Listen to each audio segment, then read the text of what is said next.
Hello students, welcome back. Now we have our Unit 6, which we started. We had the reading lesson in the last class. Now in the reading lesson, generally we talked about the title here, or the topic in general, which is, do men and women speak the same language? Now we had a very interesting topic here. Now there were lots of ideas. So just to revise the ideas, we have the first one, the differences between men and women.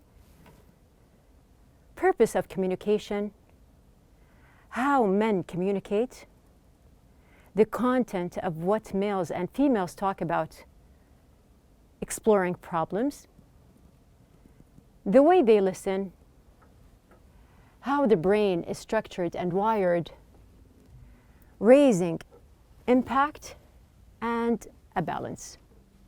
So we have here the ideas in the reading topic that we had, which was of course basically about communication. So talking about communication here, we have this question. How do we communicate? Have you ever thought clearly about how we communicate between each other? Now we know that there are ways to communicate with each other. We can understand each other even if we are not talking. So here we are going to focus on the ways that people can communicate with each other without even speaking. So here we have the question. Think about different ways people can communicate. Now when we look at this map here, you can see that we have other ways. Now we can say that we have formal and informal, oral and written, internal and external, verbal and nonverbal. So here you can see that we have many ways to communicate, and we have lots of topics that we can talk about. To understand more, let's just watch this video.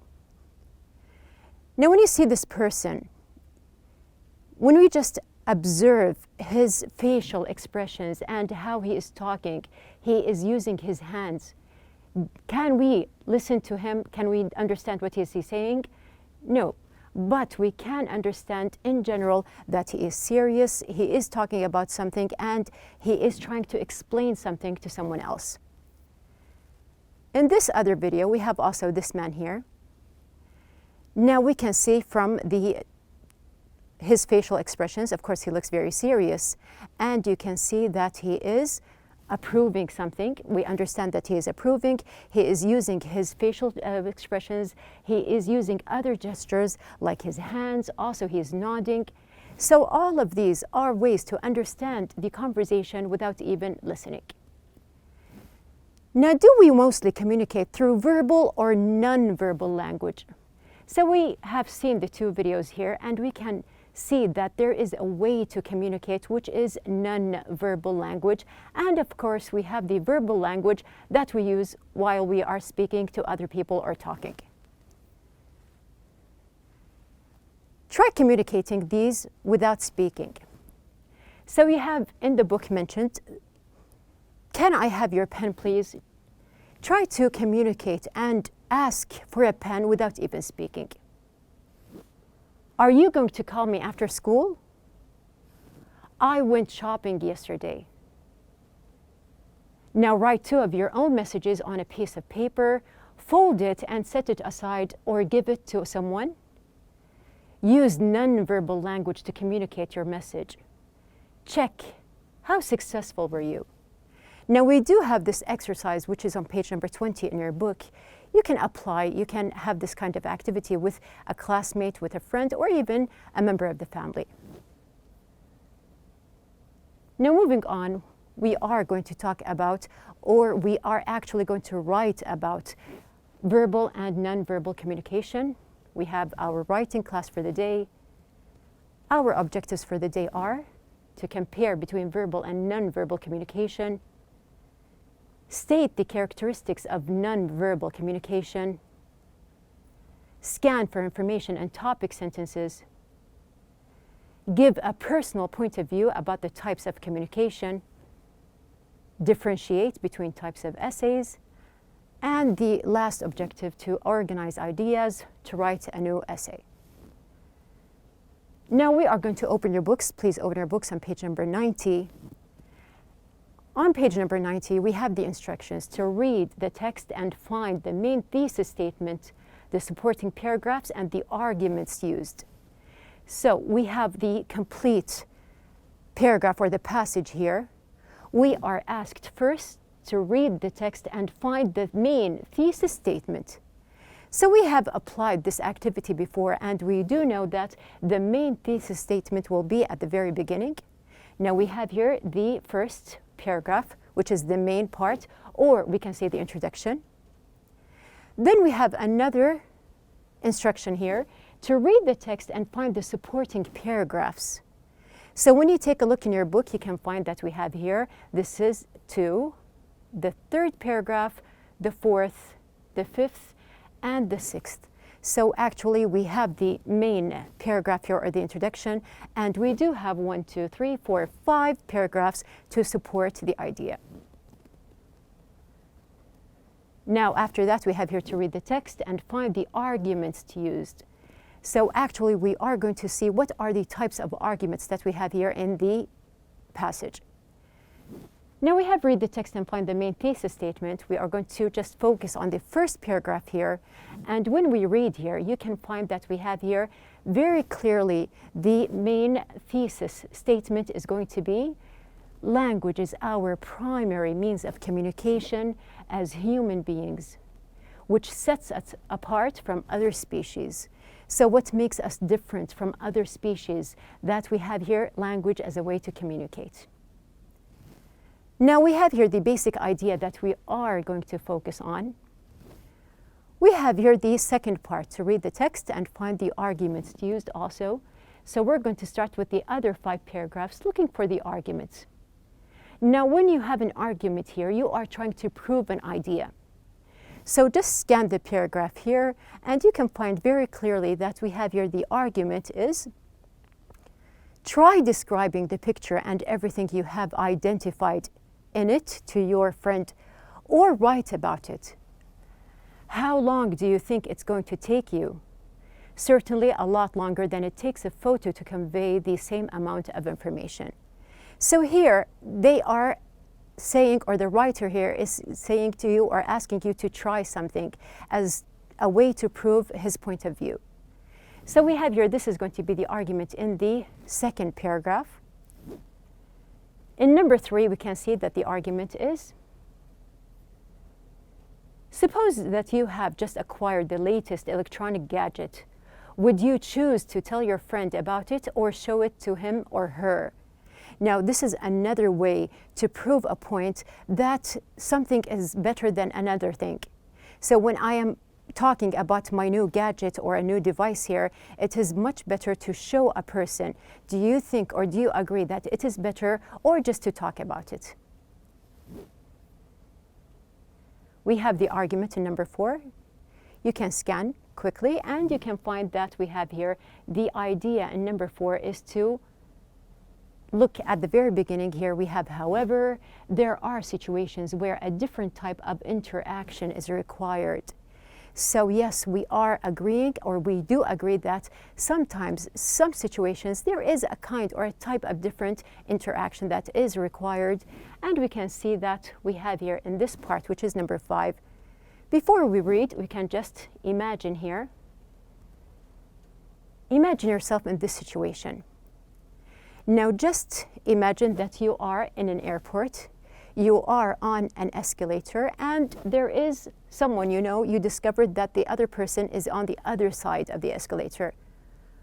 Would you shout or talk loudly, although you are in a very noisy place, or would you try to use another way to communicate? Now, would you try to use a non-verbal action here? This is the point that we have here in the 5th paragraph. The argument is, on a partly different note, you see a friend you have not seen for some time at a distance. Now, you'd probably resort to gesturing by holding your hand as a way to contact someone as if you are talking to him on the phone.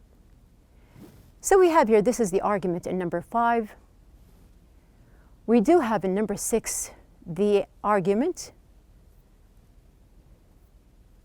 as studies have shown, about 60% of human communication is carried out through nonverbal means, for example, facial expression, gestures, or illustration. So you can see that we do have a very strong argument in this paragraph. Why? Because it depends on, or it is stated based on social, or here we have studies. So these studies do apply that we have here 60% of human communication is carried out through nonverbal means.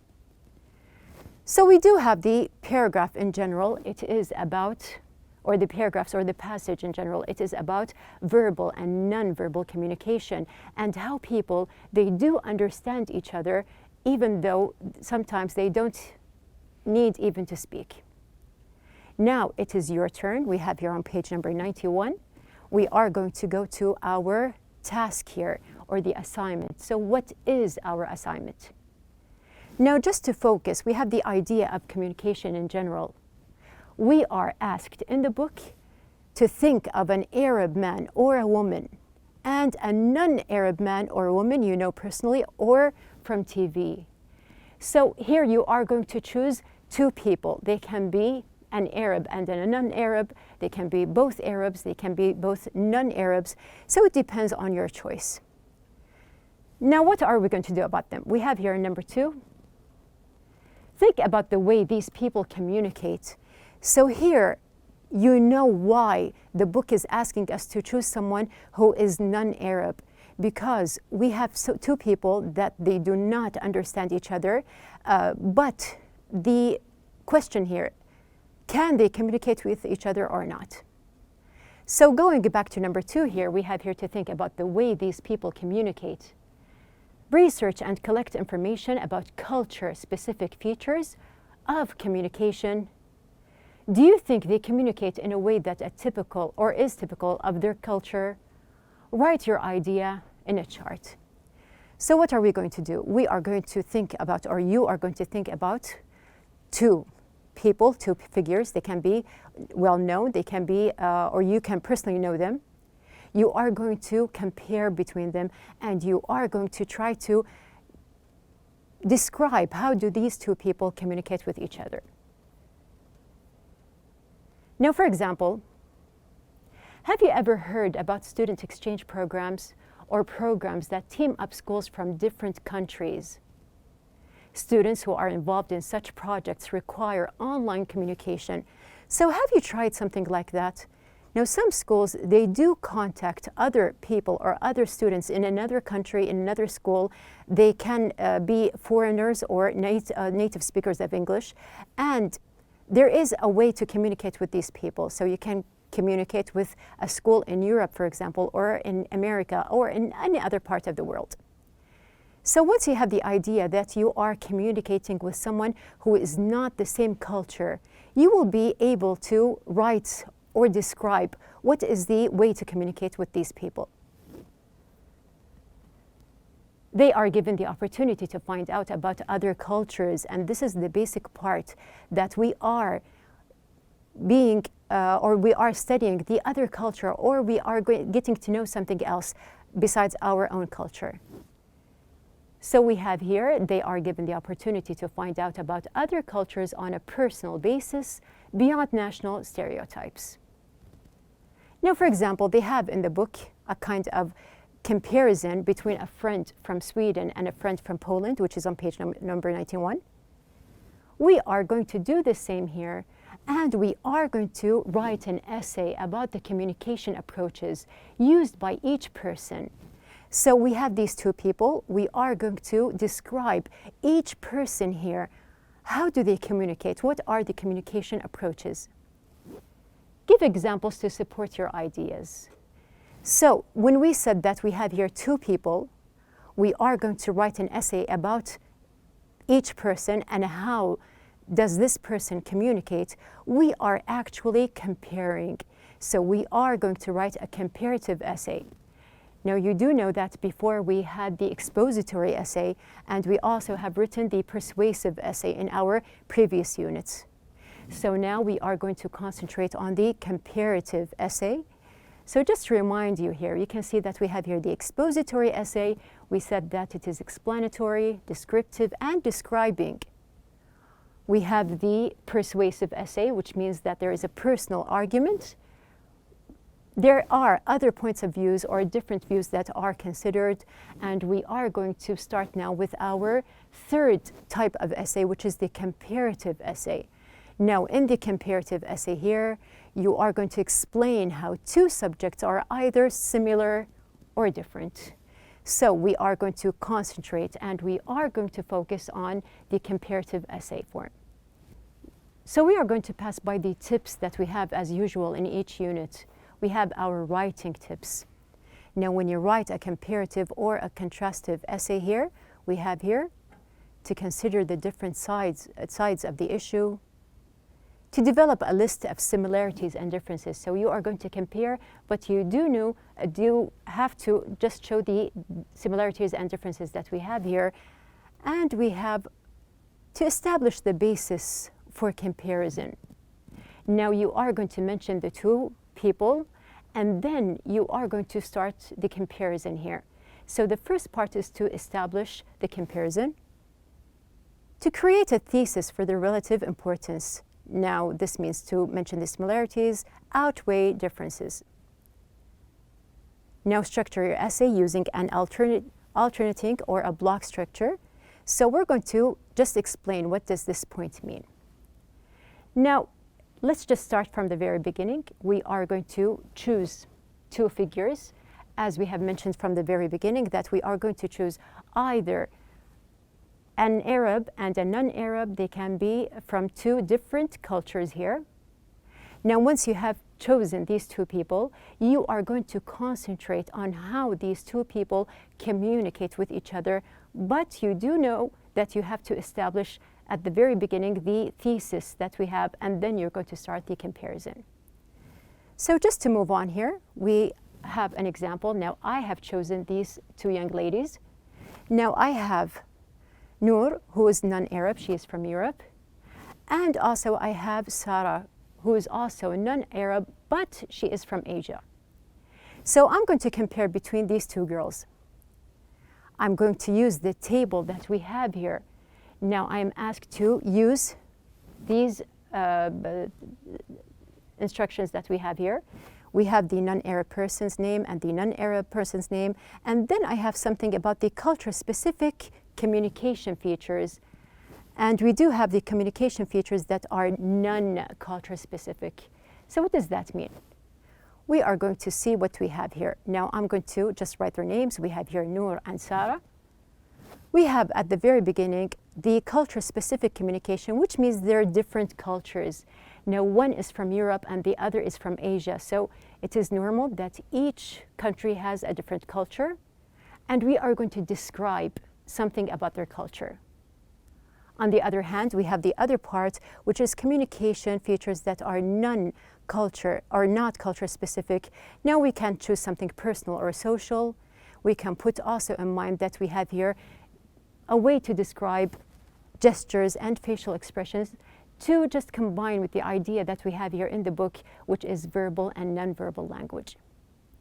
So moving on here, as I have here, I am going to show the similarities and the differences. We have discussed the differences, but I am also going to write something similar or write something to join them together. I can say, for example, that they get along very well, and I'm going to prove how. So we have here our notes. You do need to write some notes here just to start. Now, for example, we can use a table. For example, like here, we have Noor and Sarah. I can start with comparing. Very simply, I can say that Noor is outgoing, Sarah is a silent person, Noor is European, Sarah is Asian. We have here Noor is social, but on the other hand, we have Sarah, who is a shy person. Noor is from a conservative background or an environment, and we're going to explain how or why. And we have here Sarah, her society is a little bit more open. Also, I'm going to show why. Now here we have some ideas. You can, of course, add more ideas, more words, as long as you are thinking about the differences between the two people that you have chosen. But do put in mind that you are going to mention their personalities, their backgrounds, and cultures. Now I am going to give examples, or at least one main example, to prove the difference between the two girls here. I am also going to link between them and show how they are going to communicate.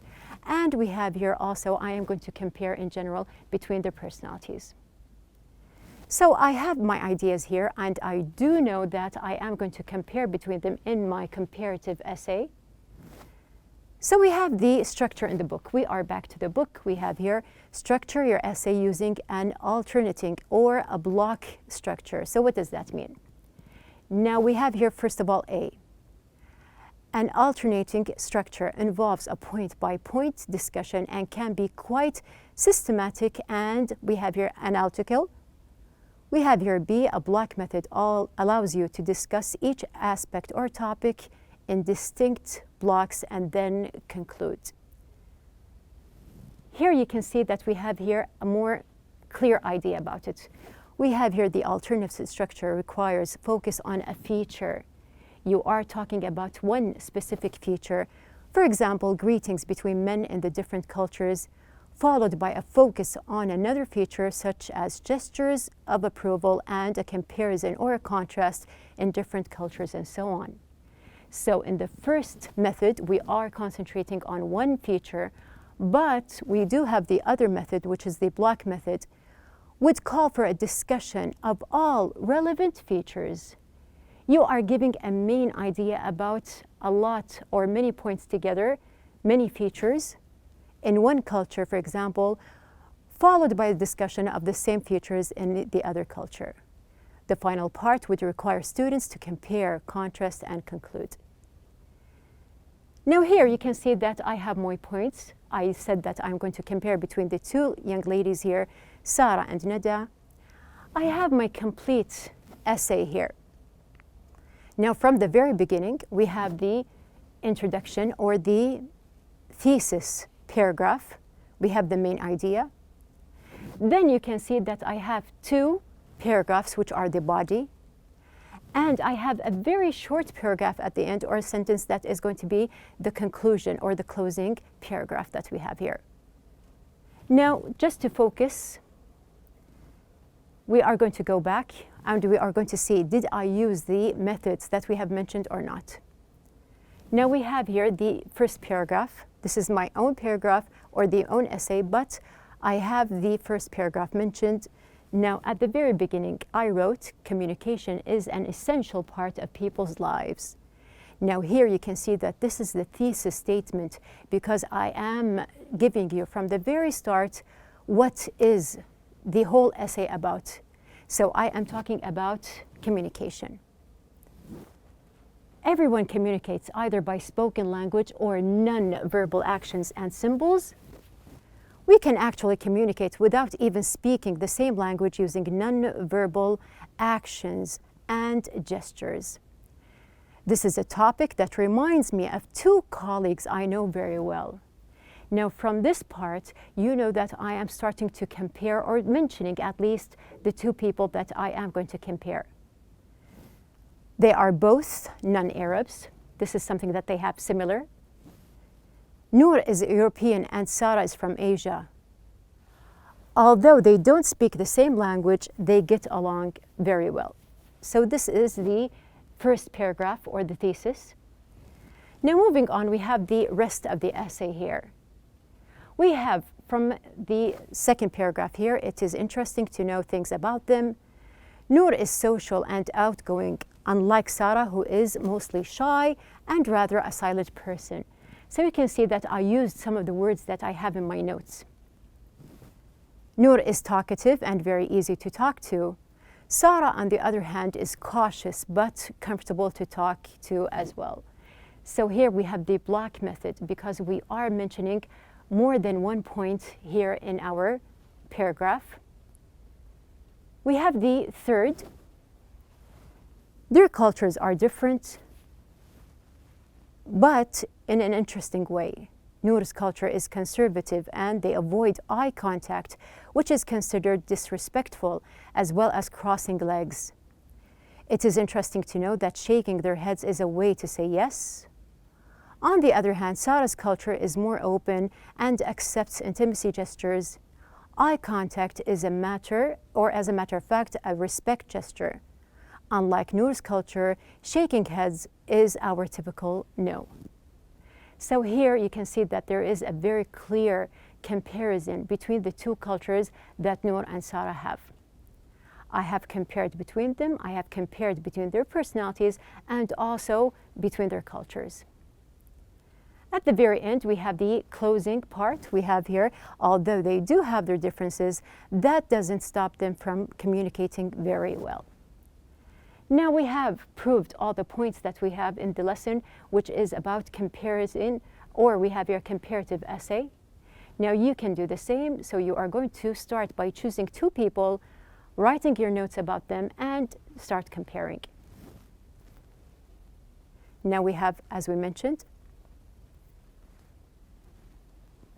before, the checklist of evaluation. Now this is a way just to make sure that your essay is on the correct track. You can check your title, the ideas, the spelling, the structure. Make sure of your handwriting, or you are choosing the correct font or something comfortable to read. Your punctuation and capital letters. And at the very end, your writing will be perfect. So at the very end of our lesson, our outline of the day, we have discussed types of communication. We read and searched about the main ideas that we have here, the arguments that are mentioned in the paragraphs. We highlighted also the arguments and we organized writing steps. Now you do know how to start your writing. First of all, by using your charts, you are going to choose your ideas. Don't forget your notes, and at the very end, you will have the perfect essay. So don't forget to start your assignment and thinking about these two figures, and we are going to mention them inshallah in our next lesson, so be ready.